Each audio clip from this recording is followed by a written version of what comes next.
کہ ان کی آنکھوں میں تکلیف ہے اور وہ تو اپنے خیمے میں ہے. تو آپ صلی اللہ علیہ وسلم نے کہا کہ آپ انہیں بلا کر لائیں.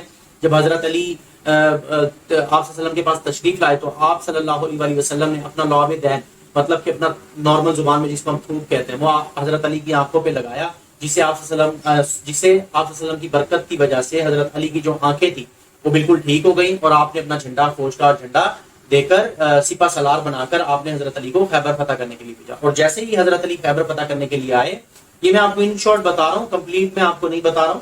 جیسے ہی حضرت علی وہاں پر خیبر کے قلعے میں آئے تو وہاں کا جو ایک سردار تھا مرا، وہ بہت بہادر تھا، اور حضرت علی اس وقت بہت ینگ تھے. تو وہ کہنے لگا کہ تم میں سے کون ہے جو میرا مقابلہ کرے. تو حضرت علی یہاں سے آ گئے. تو اس نے جب حضرت علی کو دیکھا اور پوچھا کہ کیا تم ابو طالب کے بیٹے ہو؟ انہوں نے کہا جی ہاں میں ابو طالب کا بیٹا ہوں. تو انہوں نے کہا جاؤ کسی اور کو بھیجو. تو انہوں نے کہا کہ نہیں، میں ہی تمہارا مقابلہ کروں گا. اور حضرت علی رضی اللہ تعالیٰ عنہ نے ایسے جب تلوار ماری تو کہا یہ جاتا ہے کہ وہ دو ٹکڑے ہو گئے بیچ سے. اور جب اس کے ساتھیوں نے یہ دیکھا کہ ہمارا سب سے بہادر اور سردار ہی مارا گیا ہے حضرت علی کے ہاتھوں، تو ہم تو پھر اس کے آگے کچھ بھی نہیں ہے. تو انہوں نے ہتھیار ڈال دیے اور حضرت علی رضی اللہ تعالیٰ عنہ نے آرام سے وہ قلعہ فتح کر دیا. چلیں جی. اور اسی واقعے کی وجہ سے آپ حضرت علی رضی اللہ تعالیٰ عنہ کو شیر خدا بھی کہا جاتا ہے. اور کئی غزوات میں ایسا ہے کہ حضرت علی رضی اللہ تعالیٰ عنہ کو شیر خدا اور بھی بہت سی وجوہات سے کہا جاتا ہے کہ جب بھی آپ کوئی جنگ یا غزوہ لڑتے تھے تو نہایت بہادری سے لڑتے تھے. اور صحابہ کرام یہ کہا کرتے تھے، کئی احادیث میں آتا ہے کہ صحابہ کرام کہتے تھے کہ ہمیں ہماری تلوار سے جب جنگ ختم ہو جاتی تھی تو حضرت علی رضی اللہ تعالیٰ عنہ کی تلوار سے جو بھی مارا جاتا تھا وہ کلیئر ہم دیکھ لیتے، کیونکہ حضرت علی جس کو بھی تلوار سے وار کرتے تھے بیچ سے ہی دو حصوں میں تقسیم کر دیتے تھے. اتنی شدت اور طاقت سے وہ مارتے تھے. حضرت فضائل، حضرت علی بچپن ہی سے لکھنا پڑھنا جانتے تھے. آپ کاتب وحی اور حافظ قرآن تھے. آپ نے حفظ بھی کیا ہوا تھا، یعنی جو قرآنی آیات آپ صلی اللہ علیہ وسلم پر نازل ہوتی تھی حضرت علی اسے یاد کر لیتے تھے. اور کاتب وحی مطلب جو آپ صلی اللہ علیہ وسلم کرتے تھے یا لکھنے کا حکم دیتے تھے وہ حضرت علی لکھا بھی کرتے تھے. آپ قرآن مجید کی ہر آیت کے شان نزول کے بارے میں جانتے تھے، یعنی حضرت علی کے پاس بہت علم تھا، نو ڈاؤٹ، یہ اس میں کوئی شک کی بات نہیں ہے. حضرت علی جو تھے، آپ صلی اللہ علیہ وسلم نے کئی موقع پہ یہ فرمایا کہ میں علم کا شہر ہوں، اور حضرت علی رضی اللہ تعالیٰ عنہ وہ اس شہر کا دروازہ ہے. یعنی جتنا علم میرے پاس ہے اگر وہ آپ نے سیکھنا ہے، پڑھنا ہے تو آپ کو دروازے سے آنا پڑے گا. اور حضرت علی رضی اللہ تعالیٰ عنہ جو تھے وہ ان کے پاس بھی بے حد علم تھا. علم فقہ میں آپ کو نمایاں مقام حاصل ہے. صلح حدیبیہ کا معاہدہ بھی آپ نے اپنے دستے مبارک سے طے کیا. جی بالکل، جو صلح حدیبیہ کا چیپٹر ہم نے پڑھا تھا اس میں بھی میں نے آپ کو ڈسکس کیا تھا کہ وہ معاہدہ جب لکھا جا رہا تھا کفار اور حضرت محمد صلی اللہ علیہ وسلم کے درمیان، تو وہ پورے کا پورا معاہدہ جو ہے وہ حضرت علی رضی اللہ تعالیٰ نے اپنے ہاتھ سے جو ہے وہ لکھا تھا. صحابہ اکرام میں آپ کی رائے کو بہت اہمیت دی جاتی تھی. تینوں خلفائے راشدین کے دور میں آپ چیف جسٹس، یعنی جو انصاف فراہم کرنے والا اس وقت ادارہ تھا، سب سے ٹاپ پہ تھے. اور مجلس شورا کے ممتاز رکن رہے. حضرت علی کا شمار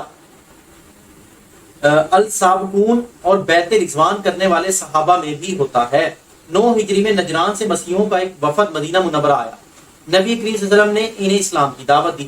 دعوت قبول کرنے کی بجائے وہ آپ سے بحث کرنے لگے. اب یہ کوئی وفد آیا ہوگا 9 ہجری میں نجران سے مسیحیوں کا، وہ آپ صلی اللہ علیہ وسلم کی طرف آیا، جب کیونکہ اس وقت آپ صلی اللہ علیہ وسلم کی شہرت جو ہے نا بڑی پھیل چکی تھی. تمام جگہوں پہ یہ دیکھا سمجھا اور سنا جاتا تھا کہ یار وہاں پہ کوئی آیا ہے اور وہ خدا کی عبادت کا حکم دیتا ہے، نماز پڑھنے کا حکم دیتا ہے، اور یہ جو کام ہم اپنے آباء و اجداد سے سیکھتے آئے ہیں اسے نہ کرنے سے ہمیں روکتا، نہ کرنے کا حکم دیتا ہے. نبی کریم صلی اللہ علیہ وسلم نے انہیں کہا کہ اگر تمہیں میری باتوں میں کوئی شک ہے تو آؤ مل کر اللہ سے دعا کرتے ہیں کہ جھوٹے پر اللہ تعالیٰ کی لعنت ہو. قرآن مجید میں اس واقعے کا ذکر آیت مباہلہ میں یوں بیان کیا گیا ہے. اب یہ وفد جو تھا وہ آپ صلی اللہ علیہ وسلم سے بحث کیے جا رہا تھا، آپ صلی اللہ علیہ وسلم کی بات کو نہیں مان رہا تھا. آپ صلی اللہ علیہ وسلم انہیں سمجھاتے لیکن نہ مانتے. تو جب بالکل گفتگو کا اینڈ ہو گیا تو آپ صلی اللہ علیہ وسلم نے ان سے یہ باتیں کہیں، اور قرآن مجید میں بھی اس واقعے کا ذکر ہے. چلیں آیتوں کا ہم جو ہے وہ ترجمہ پڑھتے ہیں. تو کہہ دیجئے آؤ ہم اپنے بیٹوں اور عورتوں کو بلائیں، تم اپنے بیٹوں اور عورتوں کو بلاؤ، اور ہم خود بھی آئیں اور تم خود بھی آؤ. پھر سب اللہ سے دعائیں التجا کریں اور جھوٹوں پر اللہ کی لعنت بھیجیں. یعنی کہ اللہ تبارک و تعالیٰ نے قرآن پاک میں ارشاد فرمایا کہ تم انہیں کہو کہ تم بھی آؤ، اپنے بیوی بچوں کو بھی لاؤ، اور ہم بھی آئیں گے اور ہم بھی اپنے بیوی بچوں کو لے کر آئیں گے. یعنی اہل بیت، آپ صلی اللہ علیہ وسلم، قرآن کی جو آیت ہے اس میں اہل بیت کا ذکر کیا گیا. تو آپ صلی اللہ علیہ وسلم حضرت بی بی فاطمہ، حضرت حسن، حضرت حسین اور حضرت علی کو ساتھ لے کر میدان میں آئے اور کہا کہ اب تم بھی آؤ، تو جو بھی سچا ہوگا اللہ تعالیٰ اس پہ اپنی رحمت نازل کرے گا، اور جو جھوٹا ہوگا اللہ تبارک و تعالیٰ اس پہ اپنی لعنت یعنی عذاب نازل کرے گا۔ تو وہ لوگ ڈر گئے اور آپ صلی اللہ علیہ وسلم کے مقابلے میں نہیں آئے۔ اگلی صبح نبی کریم صلی اللہ علیہ وسلم اپنے اہل بیت کے ساتھ مباہلے کے لیے میدان میں پہنچے۔ عیسائیوں کو آپ سے مباہلے کی جرت نہ ہوئی اور انہوں نے آپ سے صلح کی درخواست کی، جسے آپ نے قبول فرما لیا۔ حضرت محمد صلی اللہ علیہ وسلم نے حضرت علی، سیدہ فاطمہ اور حسن اور حسین کو بلایا اور فرمایا اے اللہ یہ میرے اہل بیت ہیں۔ تو آپ صلی اللہ علیہ وسلم نے اپنی پوری لائف کے اندر کئی ایسے مواقع ہیں کہ جہاں پر آپ صلی اللہ علیہ وسلم نے اپنے اہل بیت سے بہتر حسن سلوک کرنے کا حکم دیا ہے، اور آپ صلی اللہ علیہ وسلم نے اپنے آخری خطبہ حجۃ الوداع میں خصوصاً اہل بیت کے معاملے میں جو ہے وہ انصاف کرنے کا حکم دیا ہے۔ خدمات: حضرت علی مرتضیٰ کا دور خلافت تقریباً 4 سال 9 ماہ ہے۔ آپ نے دور اندیشی اور حکمت عملی سے مدینہ منورہ میں امن قائم کیا۔ آپ نے ملک کی حفاظت کے لیے کئی بڑی اور چھوٹی چھاونیاں قائم کی، دریائے فرات پر ایک پل تعمیر کرایا، قلعے اور مساجد تعمیر کرائیں۔ آپ نے بیت المال کی حفاظت کا اہتمام کیا، قاضیوں کو دین حق کے مطابق فیصلے کرنے کا حکم دیا۔ اللہ تعالیٰ آپ کے عدل و انصاف سے متاثر ہو کر کئی لوگوں نے اسلام قبول کیا۔ آپ نے بہت سے علاقے فتح کیے اور اسلامی ریاست کو وسعت دی۔ شہادت: جی بالکل ایسا ہی آپ کے دور میں، آپ کا دور آئی تھنک 4 سال تقریباً 5 سال تھا خلافت کا۔ پھر شہادت کی طرف آتے ہیں کہ جی آپ رضی اللہ تعالیٰ عنہ کو شہید کیسے کیا۔ سن 40 ہجری رمضان المبارک میں حضرت علی کوفہ کی ایک مسجد میں نماز فجر ادا کر رہے تھے۔ عبد الرحمن بن ملجم نے آپ کو تلوار کا وار کر کے زخمی کیا۔ آپ 21 رمضان المبارک کو شہید ہوئے۔ تو یہ دیکھیں جی کچھ منافق لوگ، کچھ کافر لوگ ہوتے ہیں جو اپنے ہی محسنوں کا قتل کر دیتے ہیں، اور اس میں جو ہے وہ پہلی حضرت علی جو ہے وہ نماز کے بعد قرآن پاک پڑھ رہے تھے، اور پیچھے سے وہ آیا اور اس نے آ کے حضرت علی کو تلوار کے وار سے، جو زہر میں ڈوبی ہوئی تھی کئی مہینوں سے، کئی دنوں سے، جو روایت میں آتا ہے، تو اس نے آ کے حضرت علی رضی اللہ تعالیٰ عنہ کو شہید کر دیا۔ حضرت حسن نے آپ کی نماز جنازہ پڑھائی۔ آپ کی آخری آرامگاہ عراق کے شہر نجف میں ہے، اور آج حضرت علی رضی اللہ تعالیٰ عنہ کا جو مولا علی کا روزہ مبارک ہے وہ عراق کے شہر نجف میں۔ حضرت علی کی زندگی ہمارے لیے مشعل راہ ہے۔ ہمیں چاہیے کہ حضرت علی کے نقش قدم پر چلتے ہوئے اپنی دنیا اور آخرت کو سنواریں، اللہ تعالیٰ اور اس کے رسول صلی اللہ علیہ وسلم کی اطاعت کریں، دین اسلام کی سربلندی کے لیے ہر قسم کی قربانی دینے کے لیے ہمہ وقت تیار رہیں۔ اچھا جی، ایک اسکیئر میں بھی ایک انفارمیشن دی گئی ہے، میں آپ لوگوں کے ساتھ شیئر کر رہا ہوں۔ غزوہ تبوک کے موقع پر نبی کریم صلی اللہ علیہ وسلم نے فرمایا اے علی تمہاری میرے ساتھ نسبت ایسی ہے جیسے موسیٰ کے ساتھ ہارون کی، البتہ میرے بعد کوئی دوسرا نبی نہیں آئے گا۔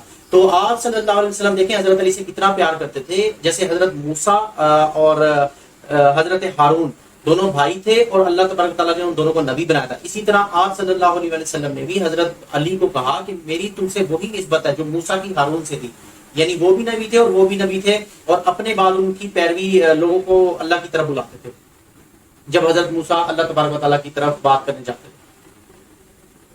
تو حضرت علی جو ہیں وہ دیکھیں کس طرح سے حضرت علی کو شہید کیا گیا، اور کئی لوگ دیکھیں، میں حضرت علی کے بچوں دیکھو یہ تھوڑا کنٹروورشل ٹاپک ہے، لیکن میں آپ کو یہی کہوں گا کہ آپ لوگ جو ہے صحابہ اکرام کی رسپیکٹ کیا کریں، چاہے وہ کوئی بھی صحابہ اکرام ہے، اور قرآن کو پڑھیں، حدیثوں کو پڑھیں، آپ کو بہتر پتہ چلے گا کہ کن صحابیوں نے بہتر کام کیا ہے، کن صحابیوں نے بہتر کام نہیں کیا۔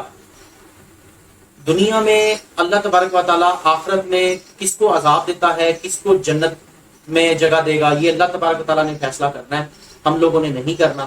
تو آپ لوگ کسی کے بارے میں غلط رائے مت رکھیے۔ کئی لوگ ایسے ہیں، کئی فرقے ہمارے جو ہے وہ پاکستان میں ایسے ہیں جو حضرت علی رضی اللہ تعالیٰ عنہ کو سے بہتر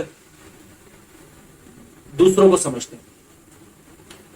میرے نزدیک تمام صحابہ اکرام جو ہے وہ بہتر ہیں، الحمدللہ میں تمام کی رسپیکٹ کرتا ہوں۔ آپ لوگوں کو بھی یہی کہوں گا، آپ تمام صحابہ اکرام چاہے وہ کوئی بھی ہیں، حضرت عمر ہیں، حضرت ابو بکر صدیق ہیں، حضرت عثمان ہیں، حضرت علی ہیں، یا اور کوئی صحابی ہیں، حضرت بلال ہیں، اور جتنے بھی صحابی ہیں، ابو ذر غفاری صاحب ہیں، جتنے بھی صحابی ہیں، آپ سب کی رسپیکٹ کیا کریں، اور کسی کے بارے میں غلط رائے قائم کر لینا یہ غلط ہے۔ آپ لوگ فرقہ واریت میں نہ جائیں. آپ صلی اللہ علیہ وسلم نے جب بھی فرمایا اور یہی فرمایا کہ میں صرف مسلمان ہوں مسلمان ہوں مسلمان ہوں. آپ صلی اللہ علیہ وسلم نے کبھی یہ نہیں فرمایا کہ میں جو ہے وہ اللہ تعالیٰ نے مجھے بھیجا ہے میں مسلمان ہوں میں شیعہ ہوں میں سنی ہوں میں اہل حدیث ہوں یا فلاں ہوں. یہ سب فرقے ہمارے بنائے ہوئے ہیں, ان سے ہمیں کوئی فائدہ نہیں ہونا. اگر ہمیں فائدہ ہونا ہے تو دین اسلام سے ہونا ہے.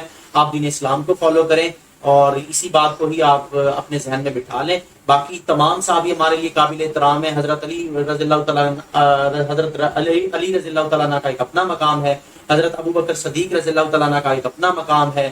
حضرت عمر کا اپنا مقام ہے. حضرت عثمان کا اپنا مقام ہے. حضرت ابو ذر غفاری اپنے لیول پہ ہیں. ان کو کمپیٹ نہ کریں. میرا آپ سے یہ ریکویسٹ ہے کہ پلیز پلیز پلیز ان کو آپس میں کمپیئر نہ کریں کہ کون بہتر ہے اور کون کس سے بہتر ہے. یہ تمام ہی ایک دوسرے سے بہتر ہے. اگر ہم حضرت علی کو ڈسکس کرتے ہیں تو ان جیسا آپ کو کہیں ملتا ہی نہیں ہے. اگر ہم حضرت ابو بکر صدیق کو ڈسکس کرتے ہیں ان جیسا ہمیں کوئی نہیں ملتا. تو ان کو آپس میں کمپیئر نہ کریں. اور میں آپ کو گارنٹی کے ساتھ یہ بات کہہ سکتا ہوں کہ کبھی بھی ان صحابہ نے خود کو کسی دوسرے کے ساتھ کمپیئر نہیں کیا ہوگا کہ میں بہتر ہوں اور یہ نہیں ہے, میں بہتر ہوں اور یہ نہیں ہے. تو جب وہ آپس میں نہیں لڑے تو آپ لوگ بھی آپس میں نہ لڑیں. اور آپ لوگ تمام صحابہ کرام سے پیار کریں, ان کی دل سے عزت کریں. اور میں شورٹی کے ساتھ کہتا ہوں کہ اگر آپ بھی آپ صلی اللہ علیہ وسلم سے پیار کرنا چاہتے ہیں بلکہ کرتے ہیں تو صحابہ کرام سے پیار کرنا چاہتے ہیں تو سب کے لیے دل میں عزت رکھیں. یہ تھا ہمارا آج کا چیپٹر. ابھی ہم چلتے ہیں اس کی ایکسرسائز پہ. جلدی سے, یہ ویڈیو کافی لمبی ہو گئی ہے تو جلدی سے ہم اس چیپٹر کو جو ہے وہ ڈسکس کر. اور میں نے اس ویڈیو کے اندر ایک لفظ استعمال کیا تھا مولا علی. تو بیٹا میں آپ کو بچوں یہ بتا دوں کہ دیکھیں ہماری سوسائٹی کے اندر فرقہ واریت چونکہ بہت زیادہ ہے اور لوگ اپنی فرقہ واریت میں یہ سمجھتے ہیں کہ مولا علی کہنا غلط بات ہے. نہیں, ایسا نہیں ہے. میری تحقیق کے مطابق جتنا میں نے پڑھا ہے, بہت چھوٹا علم ہے میرا, لیکن جتنا میں نے پڑھا ہے میں آپ لوگوں کے ساتھ شیئر کر دیتا ہوں. باقی اللہ تبارک و تعالیٰ نے آپ کو دماغ دیا ہے, آپ سوچیں, پڑھیں, قرآن پاک پڑھیں, حدیثوں کو پڑھیں. آپ صلی اللہ علیہ وسلم نے یہ لفظ حضرت علی کے لیے استعمال کیا.